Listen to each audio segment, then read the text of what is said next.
Hello everyone and welcome. In this video we're going to be talking about why synthetic motor oil is better than conventional motor oil, and I'm also going to be including a demonstration to help prove some of these points. Now there's all kinds of different ways in which you could talk about the differences between synthetic and conventional motor oils, but we're going to be focusing on simply viscosity. Viscosity is an oil's resistance to flow. So a higher viscosity means more resistance to flow or a thicker oil, and a lower viscosity means less resistance to flow or a thinner oil. Now, before understanding the benefits of synthetic motor oils like this Pennzoil Platinum derived from natural gas, we first need to understand the rating system used for motor oils. You'll often hear 5W30 or 0W20 as a rating used in cars today. The first number, followed by a W, is the cold rating. W stands for winter, and this means the oil behaves like an SAE 5 grade motor oil while cold. But at operating temperatures, at about 100 degrees Celsius, it operates like an SAE 30 grade motor oil. Now 30 is obviously higher than 5, so it may seem that at higher temperatures the oil is going to be thicker, but that's obviously not the case as things thin out as they heat up.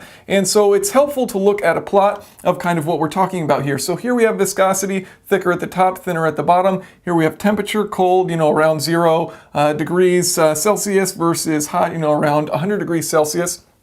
And so when you're looking at this, if you were to plot an SAE 5 straight grade oil, it would look something like this, a thinner viscosity than an SAE 30 straight grade oil. And then a multi-grade viscosity is going to have properties of both of these. So at lower temperatures, it's going to act like an SAE 5 weight oil, but as you can see, it's still going to thin out as it gets to hotter temperatures where it acts like an SAE 30 grade oil. And so here, if it were to just be a 5, it'd be too thin for operating temperature to protect the engine, but if it were to operate like an SAE 30, it'd be too thick for startup. And so you have these multi-grade characteristics, so you can kind of have the best of both worlds. You can start it up without any issues, and you can have plenty of protection once it's at operating temperature. So how would you create a multi-grade conventional motor oil? Well, you're going to start with something similar. Let's say we're making a 5W30. You're going to start with something similar to a straight grade SAE 5 motor oil, and then you're going to have additives which you add to this in order to give it those 5W30 characteristics.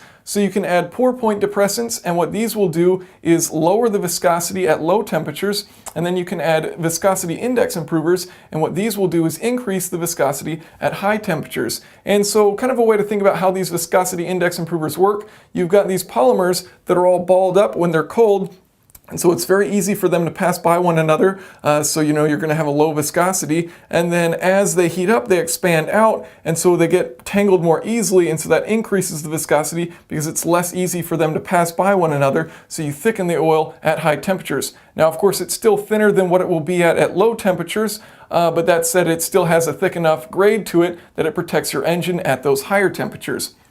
Now the cool thing about synthetic motor oils is that they already have a multi-grade from the base oil. So the base oil can be formulated with synthetic motor oils based on the process of creating it, so that it already has this multi-grade characteristic. And so you don't have to add as many or any of these different additives in order to change the characteristics of its viscosity. And so what that means is over time it's going to retain its viscosity grade much better than a conventional motor oil.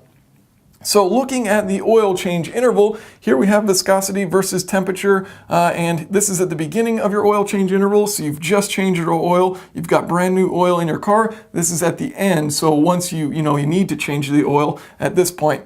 And so if you're looking at conventional versus synthetic, originally if you've got 5W30, their curves are going to look exactly the same in here. So here's that SAE 30, here's the SAE 5.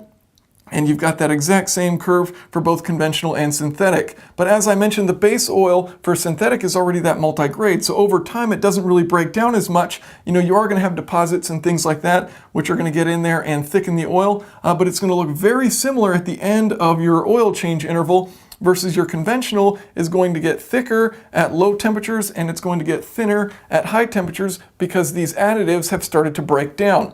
And so you'll get much better protection with synthetic motor oil at the end of your oil change interval if you're using synthetic than if you were using conventional. You're going to have less protection because it's thickened at lower temperatures, meaning you won't have as much flow at a cold start. and it's gotten too thin at higher temperatures, meaning not enough protection. And so, you may be thinking, okay, well, does this mean I can use a synthetic oil for longer oil drain intervals? And that's not necessarily the case at all. You should certainly always go with whatever your car manufacturer recommends, because there's all kinds of other additives in these motor oils, both synthetic and conventional, which I haven't discussed in this video, but anti-wear, dispersants, anti-foam, detergents, rust inhibitors, corrosion inhibitors, all of these are going to be in both of these motor oils, conventional and synthetic, and they will wear out over time. And so for both cases, you're going to need to replace the oil at the same interval. You're just going to have better protection with a synthetic towards the end of your interval than you would with a conventional based on the viscosity differences. Okay, so now let's check out a demonstration. So here we have 4 heavy-duty engine oil samples, all cooled to -35 degrees Fahrenheit. On the left, we have used and new conventional 15W40, and on the right, we have new and used, meaning 1 full oil drain interval of use, synthetic 5W40 motor oil. Now at this point you may be thinking, wait a minute, this isn't a fair comparison because the synthetic has a lower cold viscosity rating, so of course it will flow faster at low temps. You're absolutely right, however it's not the main purpose of this demonstration. First off, formulating a motor oil for 5W40 rating requires the use of a synthetic base oil, as the synthetic base oil is what gives the oil the lower viscosity rating. And second, and perhaps more important to the viewer, is that you can see the difference in viscosity between the used and new synthetic oil is very minimal, whereas the difference in viscosity between the used and new conventional is very large. So what does this mean for the consumer? What this demonstrates is that towards the end of your engine oil drain interval for your car, if you're using conventional oil, you will have significantly changed the viscosity properties of your oil, meaning less protection. Using synthetic, however, means you'll retain the viscosity properties of the oil for a longer duration, and thus your engine will be better protected towards the end of the oil drain interval. So thank you all for watching, and of course a huge thank you to Pennzoil for sponsoring the video. If you guys have any questions or comments, feel free to leave them below. Hello everyone and welcome. In this video we're going to be changing the oil in my 1999 Acura Integra. And a big thanks to Pennzoil for sponsoring this video. They have a line of synthetic motor oils which are created with natural gas as the base oil. Now, before we get into the oil change, let's talk about why you might use natural gas as a base oil. So an oil is composed of about 80% of a base oil, and then the other 20% of what's in here.